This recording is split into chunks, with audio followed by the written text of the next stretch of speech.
जय हिंद दोस्तों, नमस्ते, सत श्री अकाल, केम छो, आदाब, राधे राधे। स्वागत है आप सभी का India versus England post match analysis का चौथे दिन का पहला दिन समाप्त हो चुका है।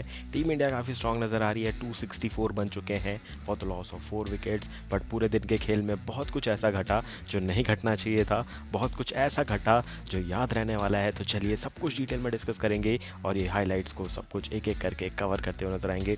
सबसे पहले बात करेंगे यशस्वी जायसवाल की एक हाफ सेंचुरी, काफ़ी तगड़ी। देन हमें दिखा अंशुल काम्बोज का डेब्यू। देन बेन स्टोक्स ने फिर से शुभमन गिल का विकेट लिया। साई सुदर्शन का फाइनली एक अर्धशतक आता है और उसके बाद दिन का खेल खत्म होने से पहले एक बैड न्यूज़ मिलती है, ऋषभ पंत की इंजरी। तो सबके बारे में डिटेल में डिस्कस करेंगे, एक एक करके डिस्कस करेंगे। आप अभी फ्रेंड्स और फैमिली को बुलाते रहिए in this live session. Wait करेंगे 1-2 सेकंड का और फिर बढ़ेंगे सीधा सीधा अपने नेक्स्ट इंपॉर्टेंट टॉपिक की ओर, जहाँ पूरे दिन के खेल को सेशन बाय बाइफरकेट करके डिस्कस करेंगे। तो हुआ क्या था, जैसे टेस्ट मैच शुरू हुआ था, टॉस फिर से चौथी बार इंग्लैंड ने जीता और फिर से उनने बोला इंडिया को, चाहिए आप बैटिंग करिए, हम बॉलिंग करने वाले हैं। प्लेइंग 11 पे बहुत ज़्यादा सवाल उठे थे क्योंकि इंग्लैंड अपनी प्लेइंग 11 2 दिन पहले अनाउंस कर चुका था, जहां लियम डाउसन आ गए थे शोएब बशीर के जगह। उसके अलावा सेम प्लेइंग 11 उतारी थी उन्हें पूरी तरीके से। और वहीं इंडिया की अगर बात करें तो बहुत सॉलिड चेंजेस थे, जहाँ साई सुदर्शन आ गए थे करुण नायर की जगह पे, इंजर्ड नीतीश कुमार रेड्डी की जगह पे आए थे शार्दुल ठाकुर, और आकाशदीप की जगह पे हमें मिले द न्यू डेब्यूटांट जो कि है अंशुल काम्बोज। तो ये 3 बदलाव किए टीम इंडिया ने प्लेइंग 11 में, इनके बारे में भी डिस्कशन करेंगे। बहुत सारे फ़ैन थे कि क्या करुण नायर को एक और मौका देना चाहिए था, तो उसको डिटेल में डिस्कस करते हैं। अभी भी मैं एक पोल करना चाहता हूँ कमेंट सेक्शन में, तो आप पोल करके जवाब दे सकते हैं। मैं पोल बना देता हूँ आप लोगों के लिए, तो आप जवाब दे सकते हैं कि क्या आप चाहते थे कि यहाँ पे करुण नायर को मौका मिले। तो आप इस पोल में जवाब दे सकते हैं, क्योंकि मैंने पोल तीसरे टेस्ट मैच के बाद भी रेस किया था। तब लोगों ने बोला था साई सुदर्शन या फिर अभिमन्यु ईश्वरन को मौका मिलना चाहिए, तो मौका मिला है साई सुदर्शन को। तो वो एक चेंज था। बाकी नीतीश कुमार रेड्डी की जगह शार्दुल ठाकुर एक चेंज था। देन ऊपर दिखेंगे आकाशदीप की जगह पे अंशुल काम्बोज, एंड यहाँ पे आपको दिखेंगे शोएब बशीर की जगह पे लियम डाउसन। ये टोटल 4 बदलाव पूरे प्लेइंग 11 में हुए थे दोनों टीम की तरफ से। उसके बाद क्या कुछ घटा था, उसके बाद मैच पूरे रोमांच में था। कल पूरे दिन बारिश हुई थी और आज का प्रिडिक्शन था कि आज बहुत ज़्यादा डिले होने वाला है मैच शुरू होने पे। बट होता क्या है, थोड़ा नखरेबाज वेदर था यहाँ पे मैनचेस्टर में, और मैच शुरू होता है टाइम से ओवरकास्ट कंडीशन रहती है। पहली खुशखबरी आती है अंशुल काम्बोज के डेब्यू की, और टॉस की हम बात कर चुके हैं। फिर से शुभमन गिल टॉस हारते हैं और टॉस पे वही बोलते हैं कि मैं 3 बार हेड बोल रहा था, चौथी बार भी मैंने हेड्स बोल दिया, क्योंकि अगर मैं टेल बोल देता फिर हार जाता तो बोलता भाई इस बार गलत कैसे बोल दिया। तो उन्होंने चारों टॉस में हेड्स बोला है और आया टेल्स ही है, और जीते हैं यहाँ पे बेन स्टोक्स टॉस। उसके साथ साथ क्या क्या होता है, बहुत सारे रिकॉर्ड दर्ज होते हैं। पहला रिकॉर्ड दर्ज होता है सिराज के नाम पे, जो कि अपना 100वां इंटरनेशनल टेस्ट मैच खेलते हुए नजर आ रहे हैं। साथ ही साथ दूसरा इंपॉर्टेंट चीज़, इस डेकेड में सबसे ज़्यादा टेस्ट मैच खेलने वाले प्लेयर बन चुके हैं मोहम्मद सिराज, क्योंकि उनके 40 मैच हो चुके हैं। ये इनका 48 मैच है, 40। तो 40वां मैच है उनका, और इनसे पहले विराट कोहली का रिकॉर्ड इनने तोड़ा है, जिनने 39 मैच खेले थे टेस्ट मैचेस इस डेकेड में। उसके बाद अंशुल काम्बोज का जो डेब्यू हुआ था उसमें भी एक रिकॉर्ड बनता है। वो रिकॉर्ड क्या होता है कि इससे पहले जिस प्लेयर ने डेब्यू किया था मैनचेस्टर में इंग्लैंड की ज़मीन पे, वो हैं अनिल कुंबले, जिनने 10 विकेट लिए हुए हैं फर्स्ट क्लास क्रिकेट में, मतलब इन टेस्ट क्रिकेट में। और सेम काम अंशुल काम्बोज भी कर चुके हैं, इनके नाम पे भी दर्ज है एक 10 विकेट्स का हॉल, सॉरी मैंने 5 बोल दिया होगा, 10 विकेट्स का हॉल दोनों नाम पे है। अनिल कुंबले ने भी ये कारनामा किया हुआ है और अंशुल काम्बोज ने भी 10 विकेट का हॉल लिया हुआ है। उसके बाद आप देख सकते हैं यहाँ पे आपको फारूक इंजीनियर दिखेंगे और उनके साथ क्लाइड दिखेंगे, जिनको बुलाया गया था वो रिंग करने के लिए बेल। और उसके बाद क्या होता है, बहुत सदी शुरुआत मिलती है टीम इंडिया को, और मैंने फिर 10 मिनट लेट मैच देखना शुरू किया था। 4 रन बन चुके थे, केएल राहुल और यशस्वी जायसवाल बहुत स्ट्रॉन्ग नज़र आ रहे थे। और थोड़ी देर बाद क्या होता है, एक बॉल आके स्टिकर पे लगती है क्रिस वोक्स की और बैट टूट जाता है जायसवाल का। करुण नायर आते हैं बैट देने, तो फिर से फैंस जाग जाते हैं कि भाई करुण नायर प्लेइंग 11 में नहीं है, इस टेस्ट मैच में पानी पिलाते हुए नजर आएंगे। केएल राहुल के स्टैट्स दिखाए जाते हैं स्क्रीन पे, जो कि तहलका मचा रहे हैं। 4 शतक लगा चुके हैं अगेंस्ट इंग्लैंड, और इनकी पारी लंबी लंबी और लंबी ही होती जा रही है। और इसी के साथ ओपनिंग पार्टनरशिप भी हमें एक और बार 50 रन के ऊपर की मिल गई, जो कि हम स्ट्रगल करते थे पहले के सालों में, हमें नहीं मिलती थी ओपनिंग कॉम्बिनेशन जल्दी। पहला विकेट पहले 2-3 ओवर में गिरता ही गिरता था, बट अब स्टेबिलिटी मिल चुकी है और लॉन्ग टर्म ओपनर्स हमें मिल चुके हैं यशस्वी जायसवाल और केएल राहुल के रूप में। तो इस पूरी WTC के साइकिल में आप देखोगे ओपनर तो नहीं बदलने वाले, ओपनर तो अब यही होने वाले। इस बात से आप अग्री करते हैं कि नहीं, कॉमेंट सेक्शन में कॉमेंट करके ज़रूर बताइएगा, क्योंकि ये बात कन्फर्म है भाई। अब कुछ भी हो जाए, यहाँ पे ओपनिंग कॉम्बिनेशन इस पूरे WTC साइकिल में 2027 तक ओपनर नहीं बदलेगा। अगर कोई एक्सटर्नल सिचुएशन है, कोई इंजर्ड हो गया, कोई अनफिट हो गया, एकदम ही फॉर्म ख़राब होगा, तो भी नहीं निकाला जाएगा इनको।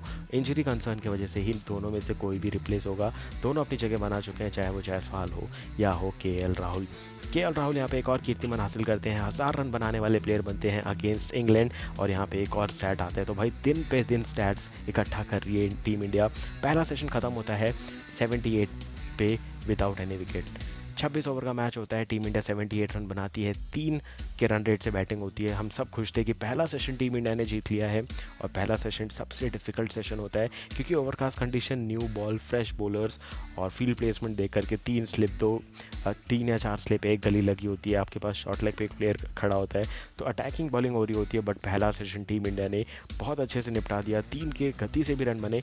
तो ऐसा भी नहीं था कि रन रेट कम था, 3 का रन रेट अच्छा माना जाता है इन दी टेस्ट क्रिकेट। बट उसके बाद क्या होता है, टीम इंडिया जाती है लंच के लिए, इंग्लैंड जाती है लंच के लिए। इंग्लैंड गेम प्लान बदल के आती है। पहले सेशन में जो थोड़ी शॉर्टर गुड लेंथ की बॉल थी, उनको और थोड़ा ऊपर लाया गया, और उसकी बदौलत होता गया KL राहुल का कंसंट्रेशन लैप होता है, और वो एक बाहर की गेंद छेड़ जाते हैं और वो होते हैं स्लिप में आउट। इसके रूप में लगता है टीम इंडिया को पहला झटका, और 46 पे आउट होते हैं KL राहुल, जो कि हमने सोचा था भाई हाफ सेंचुरी डिजर्व करते थे। उनकी हाफ सेंचुरी नहीं आती है, साई सुदर्शन आते हैं 3 नंबर पर बैटिंग करने। पर जब तक साई सुदर्शन का खाता खुलता है, तब तक अर्धशतक आ जाता है यशस्वी जायसवाल का। ये अपना सेलिब्रेशन कर ही रहे होते 50 का कि इनका भी विकेट गिर जाता है। वो कौन लेता है? वो लेता है लियम डाउसन, जो कि 8 साल बाद वापसी कर रहा है टेस्ट क्रिकेट में। 2017 में आखिरी टेस्ट मैच खेला था, अब 2025 में जाके टेस्ट मैच खेल रहे हैं। करियर एकदम समाप्ति की ओर था, बट फिर से कम बैक करके आए, क्योंकि बहुत T20 क्रिकेट खेल रहे थे।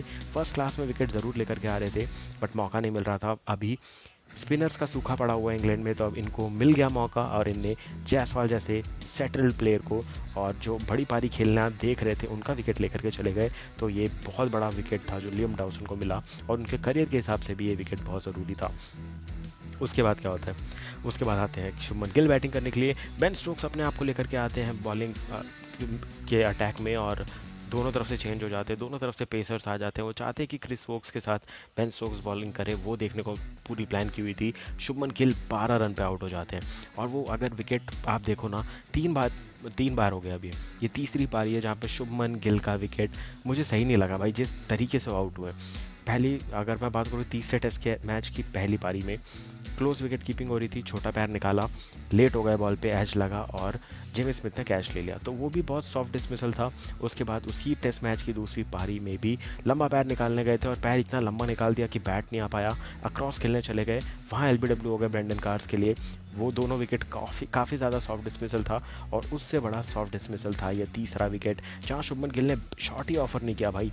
जैसे एक बार नीतीश कुमार रेड्डी बैट उठा चुके हैं, वैसे ही उन्होंने बैट उठा दिया, और बॉल पैड भी लग करके जाती है। शॉट ऑफर नहीं होता है तो आउटसाइड ऑफ स्टंप नहीं देखा जाता है, जस्ट विकेट पे हिट भी हो रही होगी तो भी आउट दिया जाता है। वही होता है, 12 रन पर आउट हो जाते हैं शुभमन गिल, और टीम इंडिया को फटाफट से 3 झटके लग जाते हैं ठीक लंच के बाद। तो यहाँ पे ब्रेक थ्रू मिलता है, यहाँ लियम डाउसन को विकेट मिलता है, बट धीरे धीरे पार्टनरशिप बिल्ड होती जा रही होती है पंत और साई सुदर्शन की। जब पंत आते हैं तो बहुत सारी चीज़ें सेटल्ड हो जाती हैं। क्यों? क्योंकि साई सुदर्शन 30-35 पे खेल रहे थे, और उनको सिंगल डबल लेने को नहीं मिल रहा था। बट जैसे ही ऋषभ पंत आए थे, बेन स्टोक्स को थोड़ी फील्ड खोलनी पड़ गई, तो उससे फ़ायदा हुआ साई सुदर्शन को भी, जो तेज़ गति से रन बनाना शुरू कर दिए, और फटाफट से अपना पहला इंटरनेशनल टेस्ट अर्धशतक दर्ज किया, और बहुत शानदार नज़र आ रहे थे, बहुत सॉलिड नज़र आ रहे थे साई सुदर्शन। और उसके बाद क्या होता है, हम सारे क्रिकेटिंग फैंस के दिल को ही चोट लगी थी जब ये बॉल लगी थी ऋषभ पंत को, क्योंकि हम जानते हैं वो थोड़ा एक्स फैक्टर लाते हैं, उल्टे सीधे शॉट्स खेलते हैं। बट वो बॉल, अगर मान लो ये मेरा पैर है, पैर पे उनको एकदम छोटी उंगली के पास वो बॉल लगी है, जहाँ पे सबसे सेंसिटिव और छोटी हड्डी होती है, वहाँ हेयर लाइन फ्रैक्चर होने के भी बहुत चांसेस है। बट ऋषभ पंत का खेलने का तरीका ही कुछ अनोखा है, तो वो बॉल उनके पैर पे लगी ज़रूर है। इंजरी गंभीर भी है, क्यों? क्योंकि वहाँ पे स्वेलिंग हो चुकी है, ब्लीडिंग हो रही थी। जब तक उनको छोटी सी एम्बुलेंस में, जो कि गोल्फ एम्बुलेंस बोला जाता है, उसमें लेकर के गए, तब हमने देखा उनके पैर से ब्लीडिंग हो रही थी। तो पहली चीज़, क्या वो बैटिंग करने आ पाएंगे, वो बहुत बड़ा सवाल है। दूसरा बड़ा सवाल, क्या विकेट कीपिंग करेंगे? विकेट कीपिंग तो चलो आपको ध्रुव जुरैल मिल जाएंगे। आपको अगर याद हो, मैंने आपको डिस्कस किया था, अगर पंत खेलते हैं और बिना किसी इंजरी के वो ध्रुव जुरैल से विकेट कीपिंग करवाते हैं, तो अंपायर वो अलाउ नहीं करेगा, क्योंकि पिछले टेस्ट मैच की इंजरी आप इस टेस्ट मैच में ला रहे हो, तो आपके कैप्टन, आपको टीम मैनेजमेंट को डिसाइड करना चाहिए कि अगर आपका प्लेयर 100% फिट नहीं है तो प्लेइंग 11 में मत रखो। तो वो सीधा सीधा बोलेंगे पंत को ही विकेट कीपिंग करनी पड़ेगी। बट अब क्या हो गया है, पंत को एक्सटर्नल एक और चोट लगी है, मैच के दौरान लगी है। तो यहाँ पे ध्रुव जुरैल तो विकेट कीपिंग करने आ सकते हैं, बट मुझे विकेट कीपिंग की चिंता ही नहीं है, मुझे सिर्फ बैटिंग की चिंता है। उसका सीधा सीधा रीज़न ये है कि जब पिछले टेस्ट मैच में हाथ में चोट लगी थी पंत को, तो कम से कम बैटिंग कर पा रहे थे, डिफेंस कर पा रहे थे, फ्रंट फुट पे कमिट करके एक ना एक बड़े शॉट तो खेल जा रहे थे। बट अब पैर पे चोट लगी है, फुट मूवमेंट नहीं होगा, भाग ही नहीं पाएंगे, और ना बैक फुट खेल पाएंगे ना फ्रंट फुट खेल पाएंगे। पिछले टेस्ट मैच की इंजरी भी हाथ के लेके आ रहे हैं। तो इतनी सारी इंजरी होने के साथ साथ पंत का बल्लेबाजी करना मुझे मुश्किल लग रहा है, और वही हो सकता है इस टेस्ट मैच को और इस टेस्ट सीरीज़ को अब डिफाइन करेगा, क्योंकि हमारे लिए मस्ट विन मुकाबला था। नीतीश कुमार रेड्डी ऑलरेडी इंजर्ड हो चुके हैं, अर्शदीप इंजर्ड हो चुके हैं, आकाशदीप इंजर्ड हो चुके हैं। अब अगर पंत इंजर्ड होते हैं, रूल्ड आउट होते हैं, तो ये टेस्ट मैच तो कुछ भी करके संभालना पड़ेगा। भले ही आप 5th टेस्ट मैच में ध्रुव जुरैल को ले आओ प्लेइंग 11 में, या फिर अभिमन्यु ईश्वरन को मिडिल ऑर्डर में ट्राई करना है, वो कर सकते हैं, करुण नायर को लाना है, उनको लाना है, जो करना है करो। बट वो 5th टेस्ट मैच की बारी है, अभी ऋषभ पंत आपके प्लेइंग 11 के मेंबर है। तो अभी स्कैन के लिए गए हुए, स्कैन से बहुत सारी चीज़ें क्लियर हो जाएगी कि सिर्फ स्वेलिंग है, काला नीला पीला पड़ेगा उतना ही होगा, या फिर प्रॉपर फ्रैक्चर है, ये सब क्लियर हो जाएगा कल सुबह तक जब स्कैन की रिपोर्ट शेयर करेगी बीसीसीआई अपने हैंडल से। तब तक के लिए हम होप करेंगे कि सब ठीक हो, और पंत भले 9वें विकेट पे आए बैटिंग करने, बट बैटिंग करने आ जाए अगर फिट है तो। अभी मैं बोलूँगा भाई बॉडी को रिस्क नहीं करना, अगर पूरी तरीके से फिट हो डेफिनेटली आना चाहिए पंत को बैटिंग करने। ग्रैम स्मिथ को याद रखिएगा, उनकी उंगली फ्रैक्चर थी, फिर भी एक हाथ से डिफेंड करते करते 414 चेज़ करना था साउथ अफ्रीका को अगेंस्ट ऑस्ट्रेलिया। ब्रैटली थे वहाँ पे, मिचेल जॉनसन थे वहाँ पे, रिकी पॉन्टिंग कैप्टन हुआ करते थे, फिर भी ग्रैम स्मिथ आए थे बैटिंग करने, एक हाथ से डिफेंस कर रहे थे। आपको वो मैच याद है कि नहीं, कमेंट सेक्शन में कमेंट करके ज़रूर बताइएगा। बट सिचुएशन अलग है, टेस्ट मैच अलग है, पैर की इंजरी है, बहुत सारी चीज़ें अलग भी है, तो ये हम छोड़ देते हैं हॉस्पिटल वालों पे, स्कैन रिपोर्ट्स पे, बीसीसीआई पे, खुद ऋषभ पंत पे कि क्या डिसीजन कल आता है। अभी हमारे कंट्रोल में क्या है, अभी कंट्रोल में दो ही चीज़ है कि शार्दुल ठाकुर बैटिंग कर रहे हैं रविंद्र जाडेजा के साथ, जो कि काफ़ी सॉलिड नज़र आ रहे हैं, और इसमें हमें थोड़ा सा सपोर्ट वेदर ने भी दिया। तो उससे पे जाने से पहले बात करते हैं साई सुदर्शन के विकेट पे। बहुत सवाल आ रहे थे जैसे ही मैंने स्कोर अपडेट दिया था कि साई सुदर्शन 61 पे आउट हो गए। आधे लोग थे जो गाली मार रहे थे, आधे लोग थे जो बोल रहे थे ख़राब शॉट सिलेक्शन। ये तो मैं भी एग्री करता हूँ, बहुत ख़राब शॉट सिलेक्शन था, क्योंकि पूरे दिन वो कट खेलने जा रहे थे, बॉल को डिफेंस करके छोड़ दे रहे थे, और फंसे हुए नज़र आ रहे थे पेसर को। बट फिर से बेन स्टोक्स के एक बाउंसर पे लालच करते हैं, पुल शॉट खेलने जाते हैं, और सीधा ब्रेंडन कार्स के गोदी में कैच आता है, और वहाँ टीम इंडिया को क्रूशल मोमेंट पे फिर से चौथा विकेट गंवाना पड़ता है। फिर जडेजा बैटिंग करते हैं शार्दुल ठाकुर के साथ, दोनों काफ़ी अच्छे दिखते हैं। ओवरकास्ट कंडीशन हो जाती है, बैड लाइट हो जाती है, तो जडेजा कंप्लेन करते हैं कि भाई बेन स्टोक्स की बॉल दिख नहीं रही है मुझे, प्लीज़ मैच रोको या फिर स्पिनर लगाओ। तो होता वही है, लियम डॉसन और जो रूट दोनों तरफ से बॉलिंग करते हैं। बेन स्टोक्स भी खुश हो जाते हैं कि भाई हमारा स्लो ओवर रेट चल रहा है, हम लोग भले ही मैच जीत जाते हैं बट WTC पॉइंट्स हमारे कट जाते हैं, पेनल्टी लग जाती है स्लो ओवर रेट की, तो चलो उसको कवर कर लेते हैं। 76 ओवर के बाद 77 आखिरी ओवर था जो पेसर ने डाला, उसके बाद 84 ओवर जो हुए हैं सारे स्पिनर ने डाले दोनों तरफ से। थोड़ी सी जो बॉलिंग की 1 घंटे में 12 से 13 ओवर डालने की जो लिमिट होती है वो उनने कंप्लीट की, भले ही 6 ओवर कम डले, 84 ही डले, 90 डलने चाहिए थे, बट ओवर रेट को इम्प्रूव करने का ट्राई किया इंग्लैंड ने, और वो कुछ करने में कामयाब भी हो चुके हैं। कल का अपडेट दे दूं तो कल मैं जैसे देख पा रहा हूँ मैनचेस्टर का यहाँ पे लाइव अपडेट, तो वेदर ख़राब है, play pause play pause play pause हमें दूसरे दिन में देखने को मिलने वाला है, और हो भी सकता है कि टीम इंडिया कल ऑल आउट भी हो जाए, और ऑल आउट हो वो दिक्कत नहीं है। 250 बन गए हैं मान लो, 264 बन गए मान लो, तो 300 350 के बाद ही हो ये सब तो ही अच्छा है, क्योंकि हमने देखा है मैनचेस्टर का कंडीशन ऐसे ही होता है, आपने भी ध्यान दिया होगा, अचानक से धूप आती है, अचानक से अंधेरा हो जाता है, अचानक से धूप आती है, फिर अचानक से अंधेरा हो जाता है, तो ये चीज़ चलता रहेगा। बारिश भी आ गई तो मैच तुरंत रोका जाएगा, बट तुरंत से रीस्टार्ट भी हो जाएगा, तो इन सब चीज़ों से गुजरना पड़ सकता है दोनों टीम्स को इस टेस्ट मैच में। बट एक ही चीज़ यहाँ पर देखने वाली है, टीम इंडिया ने पहले दिन स्पिरिट ऑफ द गेम के साथ खेला है टेस्ट मैच, एक बार भी ज़्यादा नखरे नहीं किए। एक बार जडेजा ने दोनों अंपायर को बस एक बार बोल दिया कि बैड लाइट है बस, बट आप यही देखना जब इंग्लैंड बैटिंग करने आएगा वो कितनी गलतियां निकालेगा।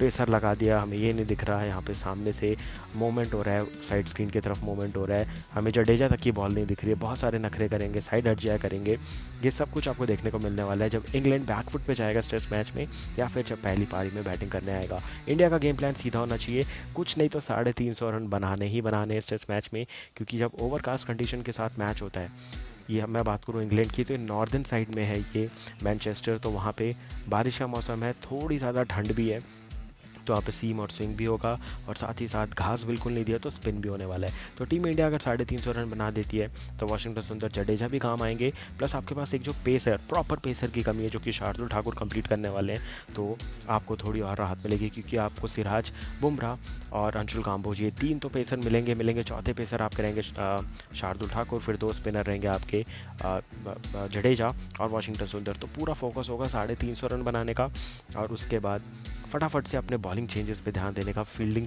प्लेसमेंट का ध्यान देने का, क्योंकि हमने क्या देखा है, इंग्लैंड 4 के रन रेट से जब रन बनाता है, टीम इंडिया फटाफट से फील्ड खोल देती है, और कैचिंग फील्डर होते ही नहीं, अटैकिंग फील्डर होता ही नहीं कोई, और हमने देखा फिर वहाँ कैचेस जाते हैं बट वहाँ फील्डर नहीं होता है, और जब फील्डर होता है तो कैचेस ड्रॉप हो जाते हैं। तो जब हम लोग बाद में बैठ के बात करते हैं तो पता चलता है ये सारी गलती हो गई। तो वो गलती ना हो तो उसके लिए क्या करना है, 4 या 5 के रन रेट से रन बनाने देने इंग्लैंड को, अगर वो कल बनाते हैं तो हमें क्या ध्यान देना है, हमारी फील्ड प्लेसमेंट वैसी रहेगी, आप रिस्क लेके शॉट खेलते रहो। तो कुछ ऐसा फोकस कर सकती है टीम इंडिया कल के दिन पे, और उम्मीद करेंगे जडेजा लंबा खेल जाए, शार्दुल ठाकुर इतना लंबा खेल जाए कि पंत को थोड़े घंटों का और आराम मिल जाए, और वो 300 रन के बाद आए, और कुछ नहीं तो टेस्ट मैच में 10वें विकेट तक की बैटिंग कर जाएं, बस यही उम्मीद कर सकते हैं। उसके अलावा शार्दुल सॉलिड नज़र आ रहे हैं, बहुत अच्छे सिंगल भाग रहे हैं, बहुत तेज़ी से रन भाग रहे हैं, दोनों की कॉलिंग अच्छी हो रही है। जडेजा ने आखिरी ओवर में 6 रन भी निकाले थे, जहाँ तेज़ शॉट खेला था, लियम डॉसन को आगे बढ़ के मारा था। तो अगर कल आते ही नई बॉल लेती है इंग्लैंड तो थोड़ा रोमांच बढ़ेगा, क्योंकि न्यू बॉल अवेलेबल थी 4 ओवर पहले ही, बट फिर भी नहीं ली गई। 4 ओवर स्पिनर से डलवाया गया, क्योंकि बेन स्टोक्स को पता था कि भाई मैं नई बॉल ले तो लूँगा, ना ही क्रिस वोक से डलवाने देंगे, ना जोफ्रा आर्चर से, तो वहाँ उनने न्यू बॉल नहीं ली, जो कि एक बहुत बड़ा टैक्टिकल मूव था, क्योंकि नई बॉल वेस्ट हो जाएगी अगर स्पिनर को हाथ में दी, क्योंकि जो ड्यूक्स की बॉल होती है उस पर लैकर इतना ज़्यादा होता है ना कि फिंगर स्पिनर को ग्रिप ही नहीं मिलेगी उस बॉल पे, और ज़्यादा चांस है कि बॉल की लाइन और लेंथ ख़राब हो जाए, बड़े शॉट लग जाए, तेज़ी से रन बन जाए। तो हर चीज़ हो सकती है जो कि अगेंस्ट में जाएगी इंग्लैंड के, तो उन सब चीज़ों को अवॉइड करते हुए उनने न्यू बॉल लिया ही नहीं। कल पहली चीज़ जो इंग्लैंड करेगा वो यही होगी, न्यू बॉल लेंगे, क्रिस वोक्स एक तरफ से, दूसरी तरफ से जोफ्रा आर्चर, ये डेफिनेटली होने वाला है, और फुल अटैक के साथ इंग्लैंड उतरने वाली है। और जब पहला चेंज आएगा तब बेन स्टोक्स और ब्रेंडन कार्स आ जाएंगे। कल आपको लियम डॉसन और जो रूट बहुत कम बॉलिंग करते हुए नजर आएंगे। इनका प्लान होगा यही 4 बॉलर ऑल आउट कर जाए इंडिया को, पूरा फोकस वही रहेगा, क्योंकि मान के चलना पड़ेगा 25 से 30 ओवर नया बॉल हरकत करता है, तो वो सोचेंगे कुछ नहीं तो 100-110 ओवर के अंदर इंडिया को ऑल आउट करना है। तो दोनों टीमों का मैंने आपको गेम प्लान बता दिया। कैसा लगा ये पोस्ट मैच एनालिसिस वीडियो को लाइक करके चैनल को सब्सक्राइब करके ज़रूर बताइएगा, और हमारी फैमिली को 5000 सब्सक्राइबर तक ज़रूर पहुँचाइएगा। तो मिलूंगा कल बहुत जल्द, तब तक के लिए thank you for watching, take care and bye bye.